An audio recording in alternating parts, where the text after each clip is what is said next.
Have you ever wondered why a region with mountains of gold, rivers of oil, and fields of green gold remains stuck in a cycle of economic crisis? Latin America is home to some of the world's most valuable natural resources, yet many of its nations struggle with instability and inequality. What if the very wealth buried in their ground is the source of their problems? Welcome to the Economy Unpacked daily YouTube channel. From Wall Street to your street, we share the world of money in a clear way.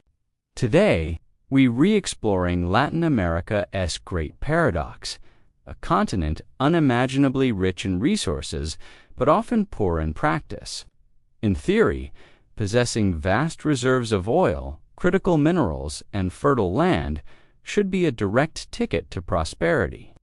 Nations should be able to fund education, build world-class infrastructure, and lift their populations out of poverty. But the reality is far more complex. This abundance has often become a curse, leading to economies dependent on a few commodities, riddled with corruption, and dangerously exposed to the volatile swings of the global market.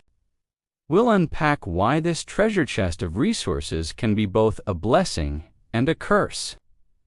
To understand the scale of this wealth, let's look at what Latin America actually holds.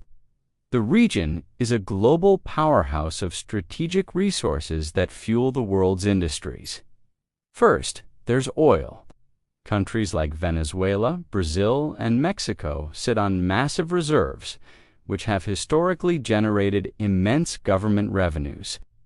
However, this reliance has also made their economies dangerously volatile, rising and falling with the price of a barrel. Then there's copper, the backbone of modern electronics, construction, and the green energy transition.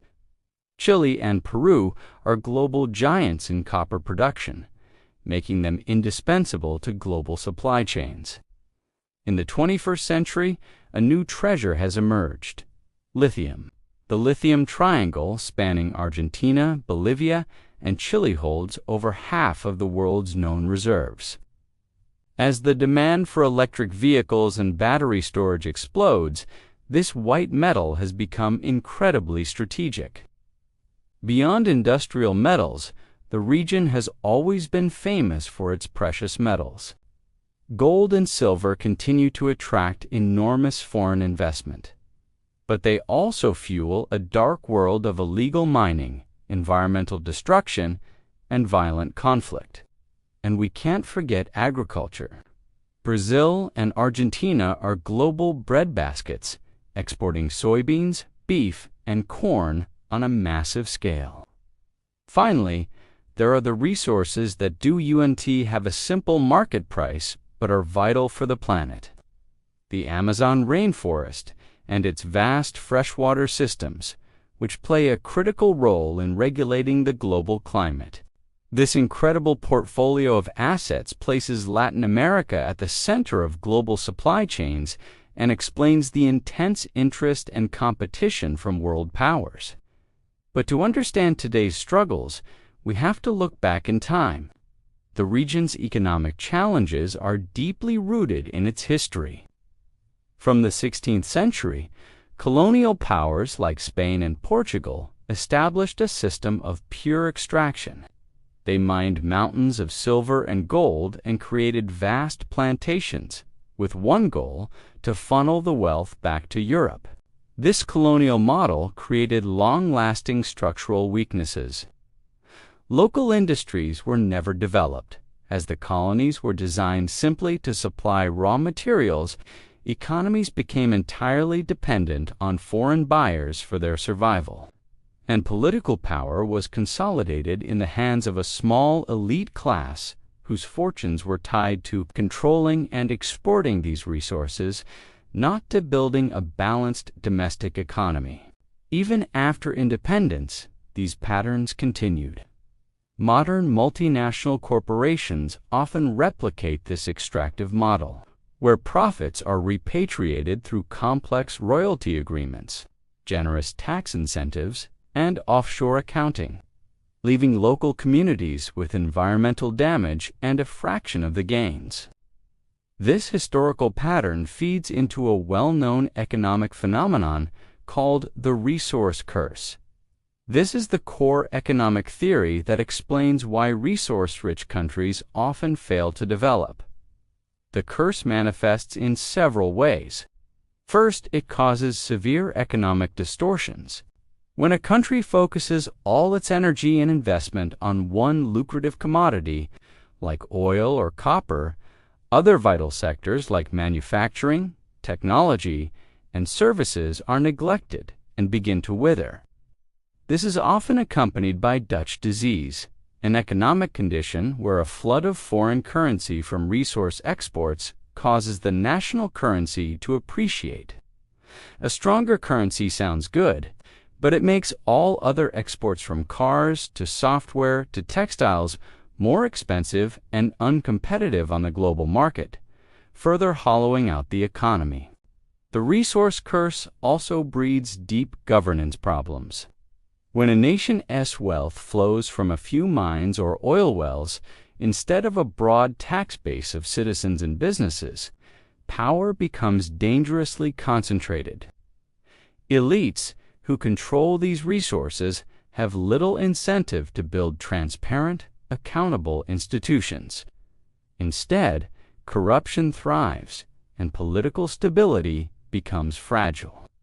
When global commodity prices inevitably crash, government budgets collapse, leading to soaring inflation, deep recessions, and widespread public unrest, as we have seen time and time again across the region.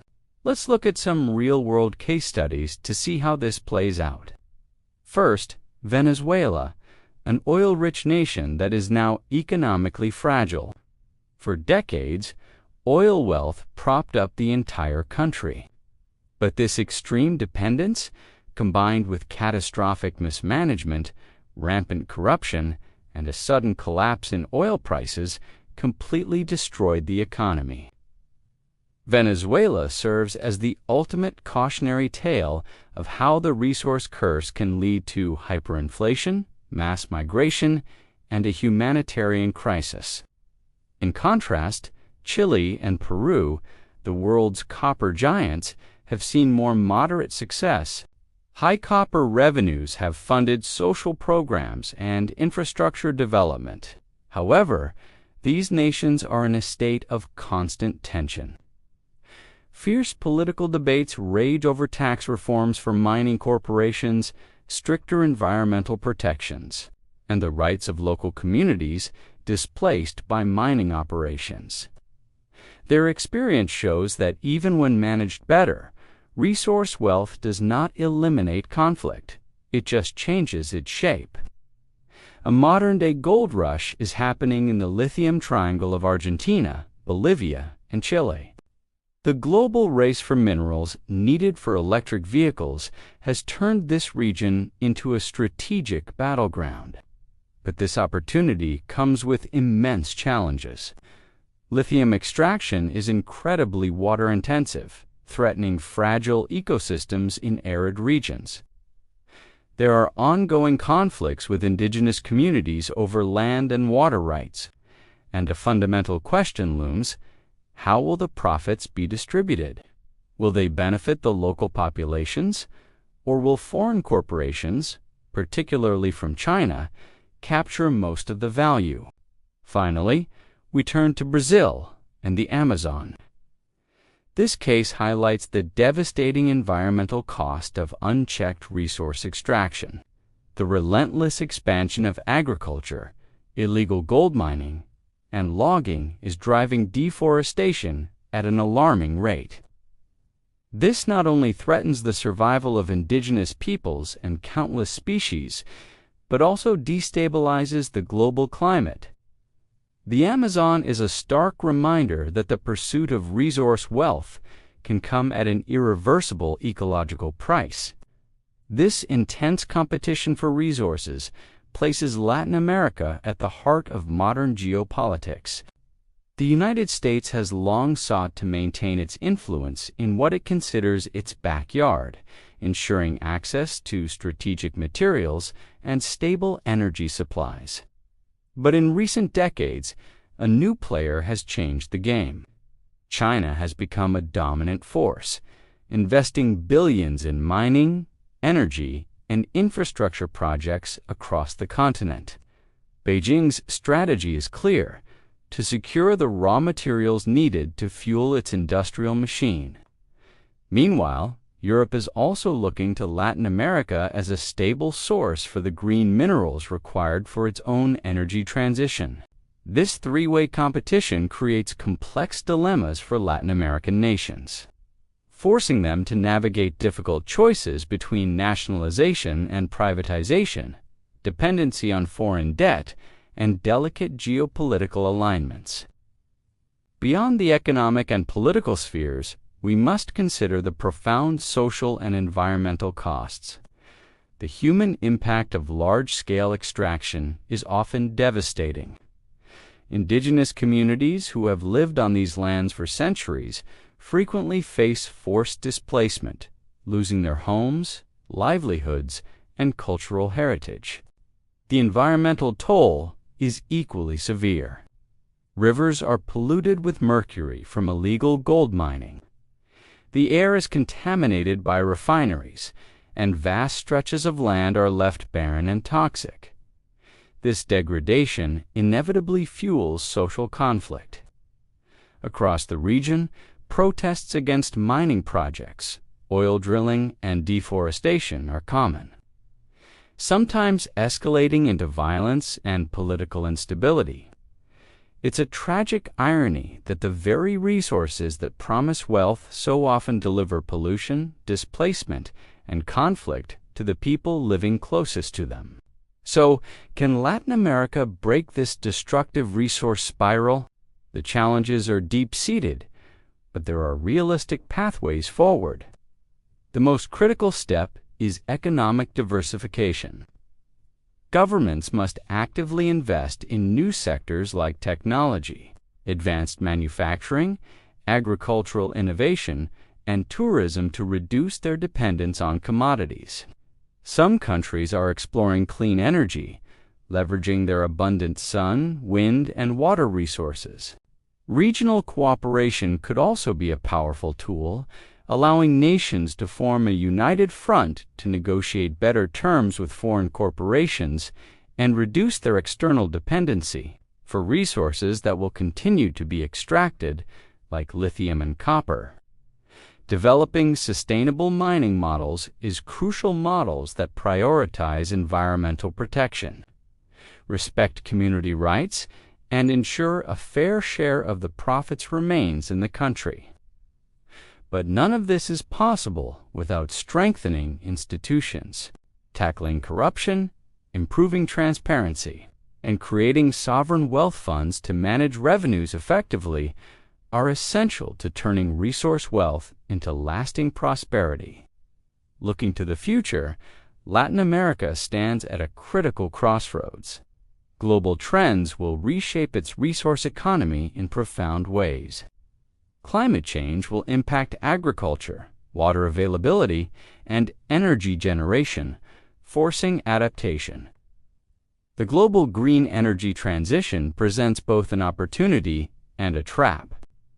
The soaring demand for green minerals like lithium and copper could provide a new economic lifeline, but it could also lock the region into another cycle of extraction and dependency. The real opportunity may lie in moving up the value chain, not just exporting raw lithium, but manufacturing the batteries and electric vehicles themselves. Unlocking the region's immense potential in renewable energy from hydropower and solar to green hydrogen could power a new era of sustainable industrialization. Ultimately, long-term development will depend on investing in people through education and fostering the industrial and technological growth needed to build a modern, diversified, and sustainable economy. Latin America's story is a powerful lesson in economic development. The region's vast natural resources hold the potential for incredible prosperity, but its fate is not predetermined. It hinges on the choices its leaders and citizens make today. The future will be decided by their ability to foster good governance, diversify their economies, and pursue sustainable practices that benefit all people, not just a select few. The ultimate question remains: will Latin America's immense natural wealth finally be used to build a prosperous and equitable future, or will it continue to fuel the cycles of conflict and crisis that have defined so much of its past?